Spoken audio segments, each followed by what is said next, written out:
والد نے اپنے بیٹے کو فجر کی نماز کے لیے جگایا لیکن بیٹا نہیں جاگا۔ نماز باجماعت ختم ہونے کے بعد اسے دوبارہ جگایا اور وہ اب بھی نہیں جاگا۔ والد اپنی ڈیوٹی پر چلا گیا اور اسے یونیورسٹی جانے کے لیے نہیں جگایا۔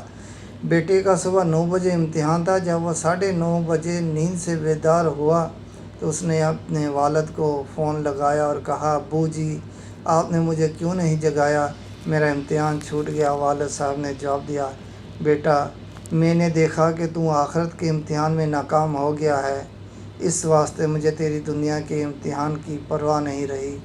ہمارے معاشرے میں 4 سال کے بچے کو صبح 7 بجے اٹھا دیا جاتا ہے کہ اسکول جانا ہے، لیکن 15 سال کے نوجوان کو فجر کی نماز کے لیے نہیں اٹھایا جاتا کہ ابھی بچہ ہے۔ لمحہ فکریہ: نماز فجر کا ادا کرنا انسان کی شیطان کے خلاف سب سے پہلی فتح۔ اتنی لمبی رات ہونے کے باوجود فجر کی نماز نہ پڑھنا ہماری بہت بڑی بدقسمتی ہے۔